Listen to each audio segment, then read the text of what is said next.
23장. 자, 누가복음 23장 44절에서 49절 말씀까지, 자, 우리 함께 44절에서 49절까지 함께 한 목소리로 읽습니다. 때가 제6시쯤 되어 해가 빛을 잃고 온 땅에 어둠이 임하여 제9시까지 계속하며 성소의 휘장이 한가운데가 찢어지더라. 예수께서 큰 소리로 불러 이르시되 아버지여 내 영혼을 아버지 손에 부탁하나이다 하고 이 말씀을 하신 후 숨지시니라. 백부장이 이를 보고 하나님께 영광을 돌려 이르되 이 사람은 정령 의인이었도다 하고 이를 구경하여 모인 무리도 그된 일을 보고 다 가슴을 치며 돌아가고 예수를 아는 자들과 갈릴리로부터 따라온 여자들도 다 멀리 있어서 이 일을 보니라. 아멘. 할렐루야. 이 밤에 예배 가운데 나오신 여러분에게 하나님께서 말씀을 통해서 은혜 주시기를 원합니다. 오늘 본문은 예수님께서 지금 십자가를 지시고 어디에 계십니까? 갈보리 언덕에 계십니다. 그런데 지금 운명하시기 직전이십니다. 예수님은 십자가에 제3시에 못을 박히시고 오늘 보니까 몇 시가 되셨습니까? 제6시가 되었습니다. 그리고 언제까지 어둠이 짙게 깔려 있었습니까? 제9시까지. 그 지금 3시, 6시, 9시, 이제 여기 오늘 3시는 나오지 않지만은 이 시간은 유대인의 시간입니다. 그 유대인의 시간을 우리 시간으로 환산하기 위해서는 거기에다가 6을 더하시면 됩니다. 6. 그러면 3시니까 6을 더하면 몇 시죠? 9시. 그리고 예수님이 몇 시에 못 박히셨다 우리 시간으로? 9시. 그 다음에 오늘 6시니까 여기다가 6을 더하면 12시. 그러니까 정오가 되겠죠. 그러면 어둠이 몇 시까지? 9시까지. 그 6을 더하면 15시가 되니까 오후 3시까지 이렇게 되겠죠. 그러나 이 6을 더해서는 안 되는 성경이 있습니다. 그것은 요한복음의 시간대는 현대력과 같다고 보시면 좋겠습니다. 그래서 마태, 마가, 누가복음에서 나오는 시간에는 유대인의 시간인데 몇 시간을 더하면 된다. 거기다 6을 더하면 우리 시간으로 계산이 가능하다입니다. 예수님께서 십자가에 못 박히시는 그 시간 동안에 말씀 몇 마디 말씀하셨습니까? 7마디 말씀을 하셨고 또 여러 사건들이 일어났어요. 지진도 일어나고 그죠? 하늘이 어두워지기도 하고 성소의 휘장이 찢어지기도 하고 그리고 어떤 강도가 핵심해서 천국에 들어가는 이런 여러 사건들이 또 일어났어요. 그런 것들을 한번 이제 살펴보면서 은혜를 나누기로 원하는데 오늘 본문은 길게 나가지는 아마 못할 것 같습니다. 오늘 읽었던 44절이나 아니면 46절 이 말씀 이제 좀 살피면서 은혜를 나누기를 원합니다. 한번 옆에 분들 손잡고 인사합시다. 말씀을 통해 은혜 받읍시다. 오늘 본문은 이제 40 몇 절이죠. 4절을 보면 때가 제6시쯤 되어 해가 빛을 잃고 온 땅에 어둠이 임하여 제9시까지 계속하며 라고 말씀합니다. 그럼 여기서 이제 하나 질문을 던지고 이 본문을 볼 필요가 있죠. 해가 빛을 잃은 이유입니다. 해가 빛을 잃었다. 여러분 해가 빛을 잃을 수 있습니까? 없습니까? 없지요. 그러면 이제 우리는 여러 가지 생각을 해요. 해가 빛을 잃을 수 없으니까 이 해를 뭐 일식으로 캄캄하게 했을까 여러 얘기를 하지만 자고로 아무 생각하지 말고 그냥 생각하시면 돼요. 해가 뭘 잃었다? 빛을 잃었다. 그래서 어떻게 됐다? 온 땅이 어두워졌다. 이 사실로만 여러분이 받으시면 돼요. 그런데 이 어둠이 언제까지 됐다고요? 9시까지. 12시부터 오후 3시까지. 여러분 제6시는 정오로 아주 환해야 돼. 가장 밝을 때예요. 그런데 하나님 아버지께서 가장 밝아야 할 때 가장 어떻게 하셨다? 가장 어둡게 하셨어요. 여러분 왜 하나님 아버지께서는 예수님께서 십자가에 못 박히신 그 정오 시간, 딱 정오 시간에 가장 밝아야 할 시간에 가장 어둡게 하셨냐 하는 것이죠. 어떤 신학자들은 이것은 피조물들의 탄식이다 이렇게 말하기도 합니다. 무슨 말이냐면 예수님께서 십자가에 못 박히신 것을 본 피조물들이 탄식하는 표현으로 온 세상이 어두워졌다 이렇게 말해요. 그러나 저는 거기에 동의하고 싶지는 않습니다. 저는 피조물의 탄식이 아니라 누구의 탄식이다? 하나님 아버지의 탄식이라고 보는 것이 성경신학적으로 훨씬 합당하다고 봅니다. 왜냐하면 가장 환한 빛을 밝히는 태양이라 할지라도 스스로 빛을 이룰 수는 없는 것입니다. 만물을 주권으로 붙들고 계시는 분이 누구십니까? 하나님이십니다. 그 하나님이 어둡게 할 때만 어두워질 수 있는 것이고, 그 하나님이 밝게 하실 때만 밝게 할 수 있는, 철저하게 하나님의 권능에 모든 피조세계가 들어있는 것이죠. 그런데 가장 환하고 밝아야 할 시간에 해가 빛을 잃고 온 땅에 어둠이 임한 것은 만물을 창조하신 하나님께서 해가 무엇을 잃도록 하셨다? 빛을 잃게 하시고 온 땅이 어둡도록 명령하셨기 때문에 그렇게 온 세상이 어두워진 거죠. 한마디로 누가 개입하신 사건이죠? 하나님 아버지께서 개입하신 사건이에요.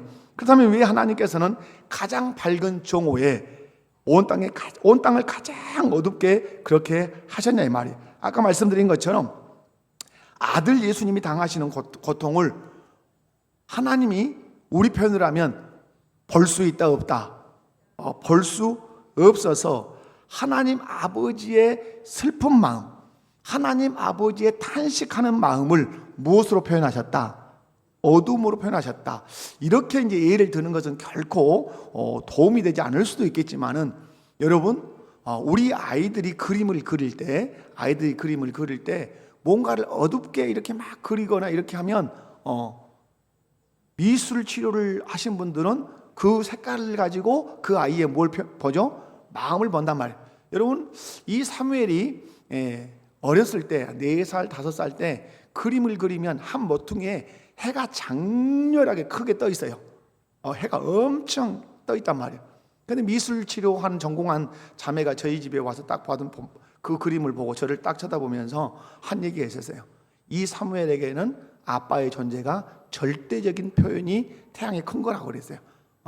아마 그랬을 것 같아요. 제가 축구도 해주고 잔디밭을 아빠 프리미어 리그장으로 만들어주세요 그러면 프리미어 리그장을 저죠? 줄이 있어요. 줄이. 근데 저희 천혜교회 앞에가 마당을, 잔디밭을 제가 잘 갖고 놨거든요.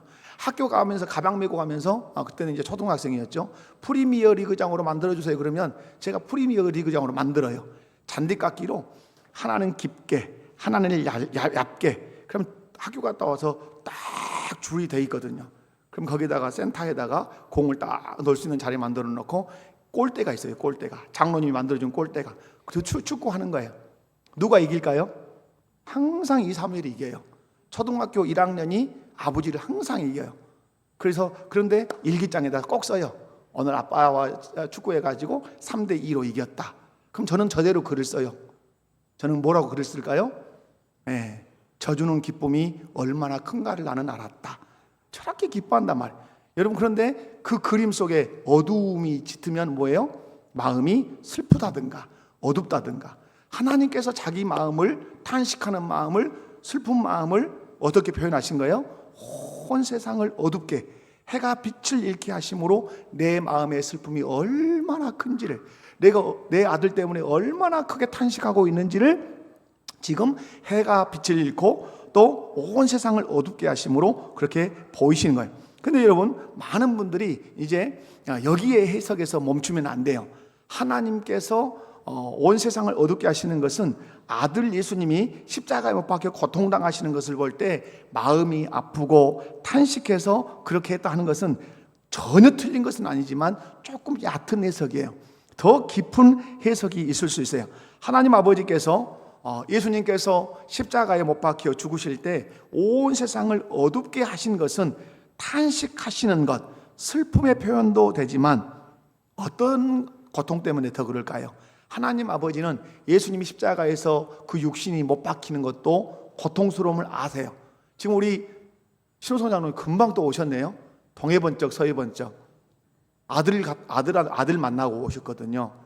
네. 근데 여러분, 아들 보니까 마음이 어째요? 좋아요?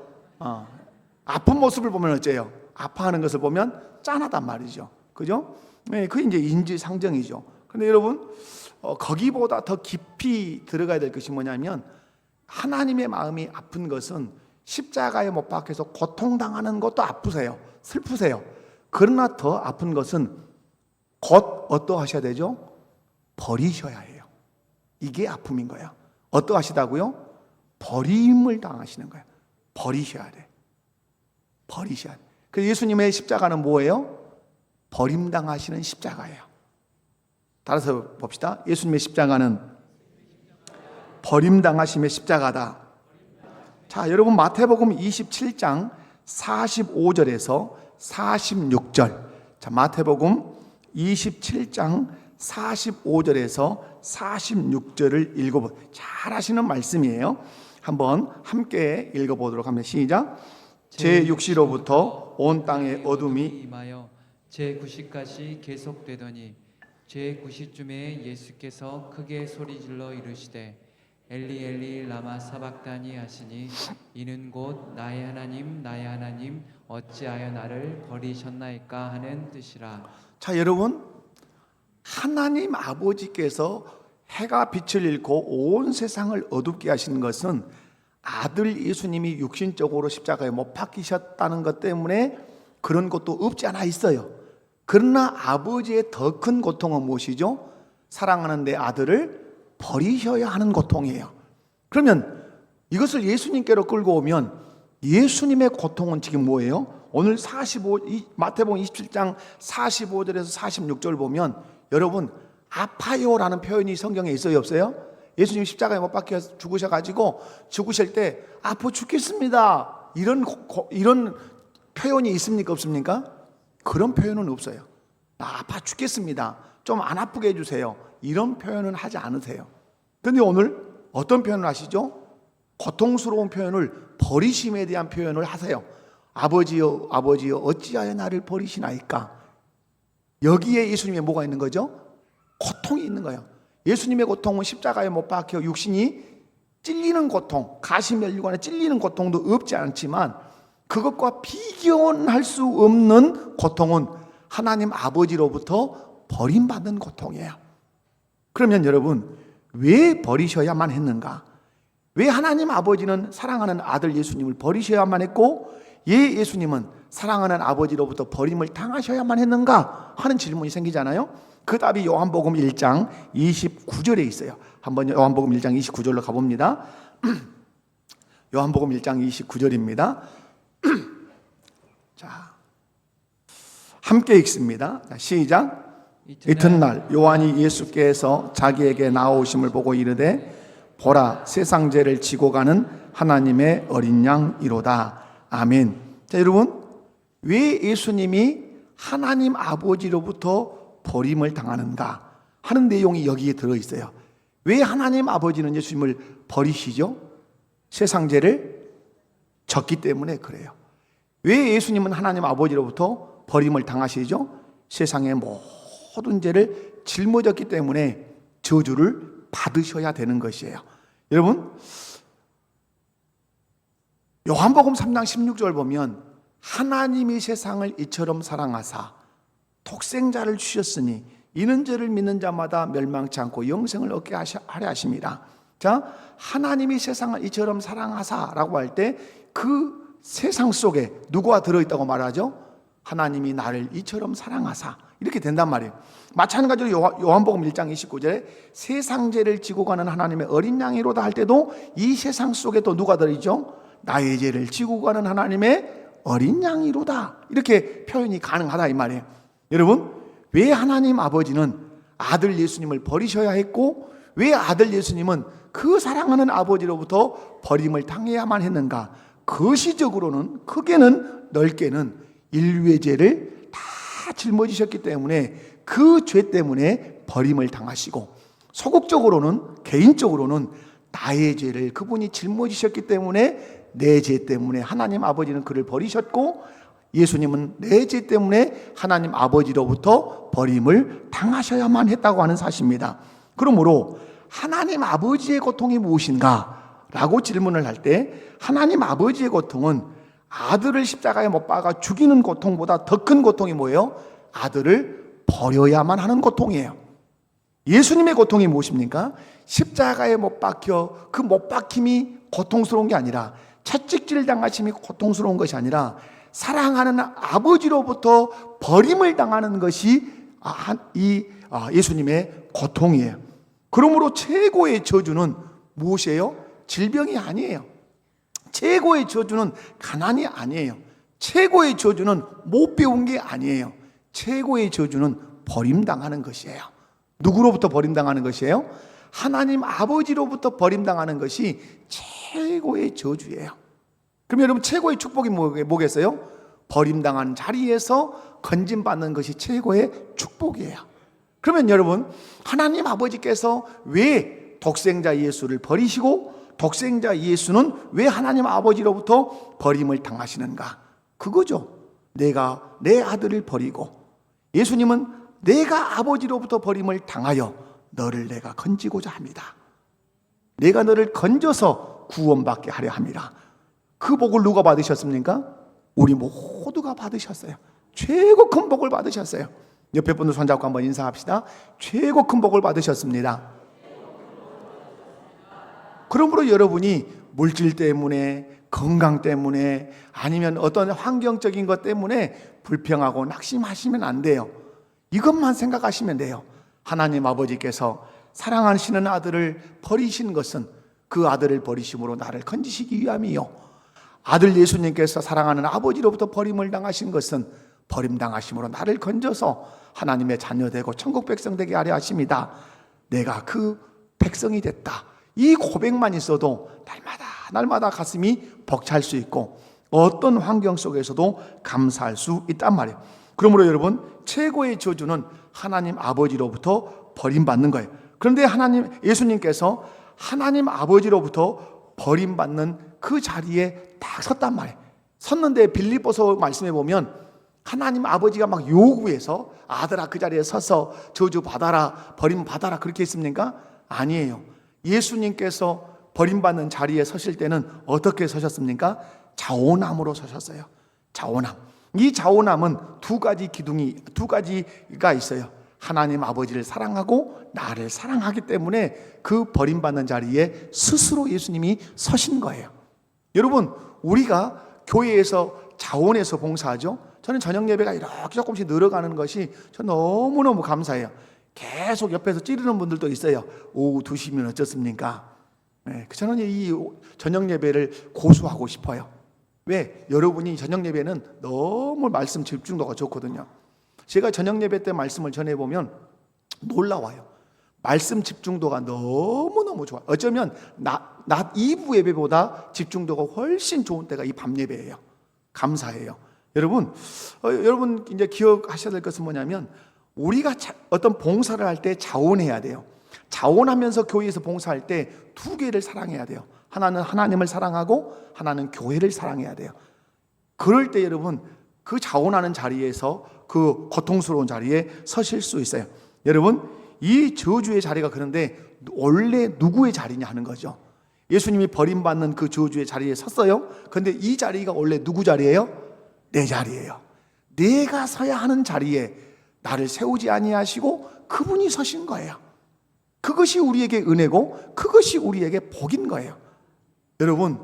여러분이 그런 거잖아요. 우리 부모가, 우리 신장로님 지금 화제의 인물이 되어버렸네. 이제 성찬이가 아픈 것을 보면 아버지 마음은 뭐예요? 내가 차라리 아프면 좋겠다 하는 마음.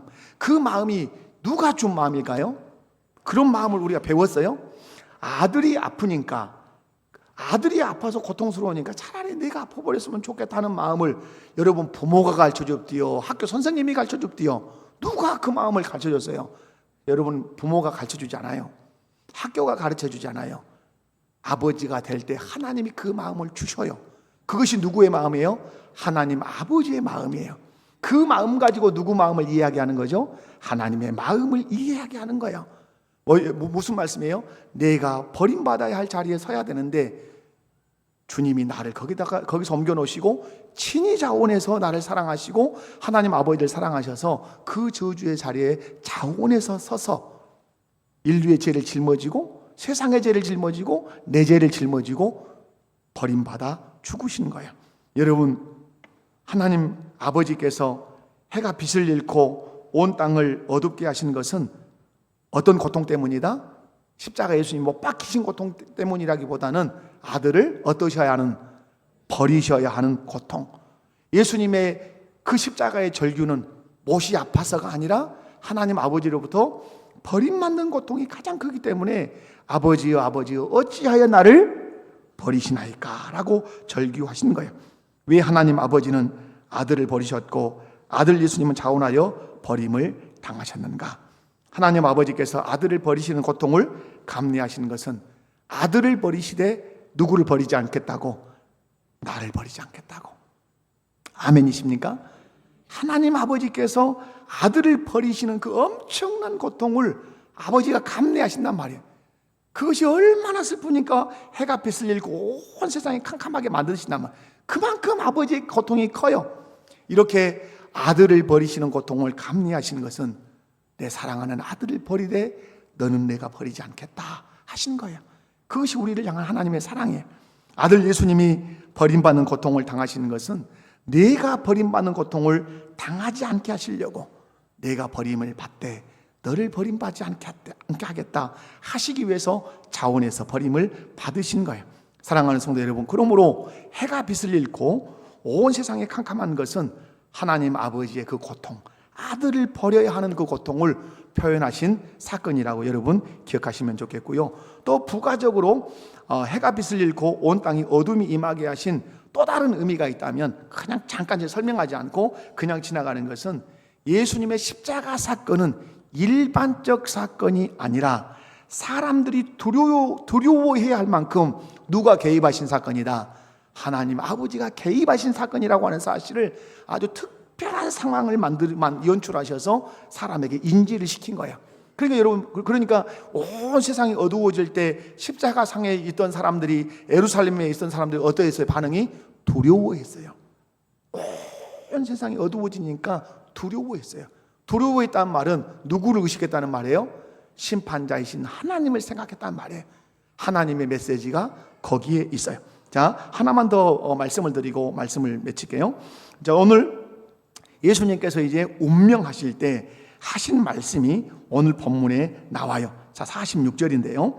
예수께서 큰 소리로 불러 이르되 아버지, 내 영혼을 아버지 손에 부탁하나이다 하고 이 말씀을 하신 후 숨지시니라. 아멘.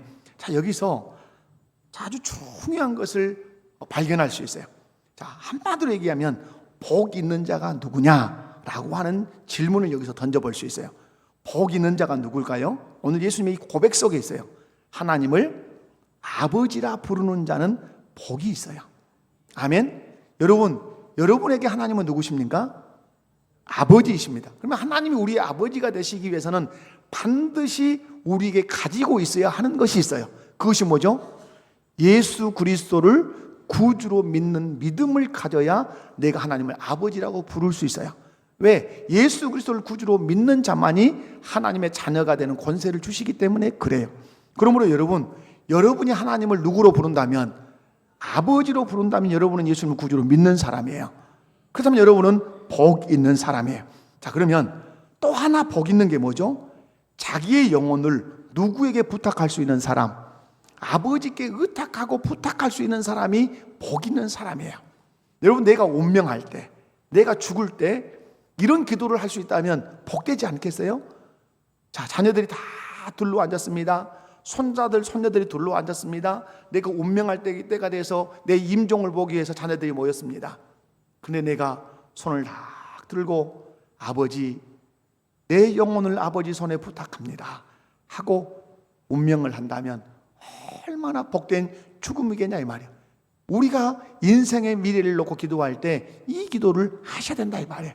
내가 운명할 때 꼭 예수님처럼 기도하고 이 땅을 떠나가게 해주세요. 그것이 복음 전도예요.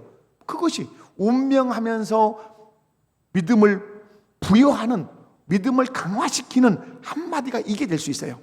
내가 할머니로서, 할아버지로서, 아빠로서, 엄마로서 운명할 때 잘 먹고 잘 살아라, 아프지 말아라 이런 말이 아니라 아버지여 내 영혼을 아버지 손에 부탁하나이다 하고 운명할 때 그것이 자녀들의 그 믿음을 강화시키는 한마디다 이 말이에요. 여러분, 영혼을 아버지 손에 부탁할 수 있는 사람, 그 사람이 누구죠? 방금 얘기한 것처럼 예수님을 구주로 믿는 하나님의 자녀만 자기 영혼을 누구께 맡길 수 있어요? 하나님. 이게 여러분 부자와 나사로 비유에 나오잖아요. 나사로가 죽을 때 누가 다 들고 갔어요? 그 영혼을 천사들이 와서 수행해 갔어요. 그러나 부자는 천사들이 수행해 갔다는 말이 없어요.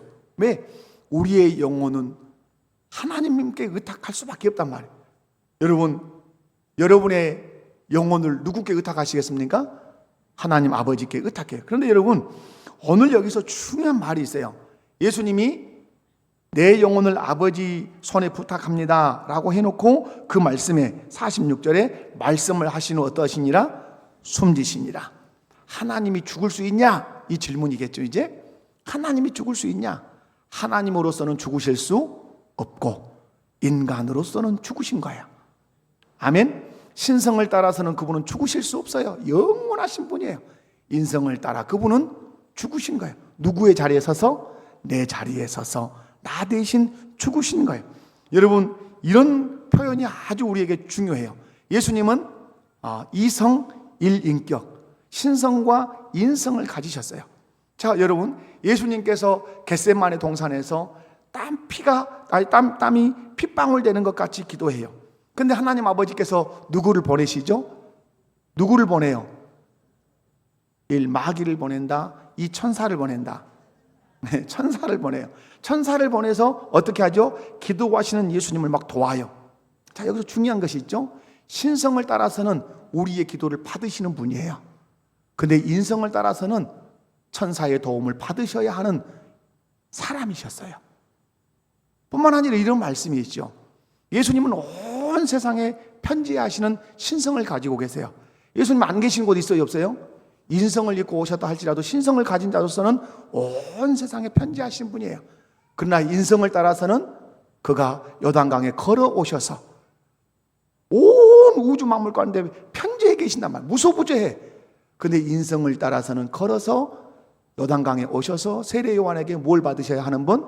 세례를 받으셔야 하는 분이에요. 예수님은 신성을 따라서는 모든 만물을 지으신 분이에요. 아멘이십니까? 그러나 십자가상에서는 목마르다 하시며 한 방울의 물을 찾으시는 분이세요. 누구의 자리에 서서? 내 자리에 서서 그러신 분이라 이 말이에요. 예수님은 신성을 가지고 계실 뿐만 아니라 인성을 가지고 계세요. 그래서 오늘 영혼은 신성이에요, 인성이에요? 인성의 영혼이에요. 그리고 숨지셔요. 그리고 그 영혼을 누구께 부탁하십니까? 하나님 아버지께 부탁하셨어요. 누구를 위하여? 실상은 우리를 위하여. 아멘. 여러분이 예수님을 잘 믿으셔야 돼요. 아멘이십니까?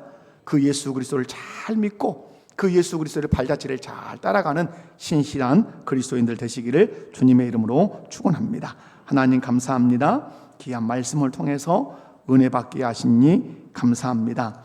해가 빛을 잃고 온 땅이 어둠에 임하게 하신 중요한 의미는 하나님 아버지께서 사랑하는 아들을 버리시는 고통이 크고 그래서 온 세상을 어둡게 하셨습니다.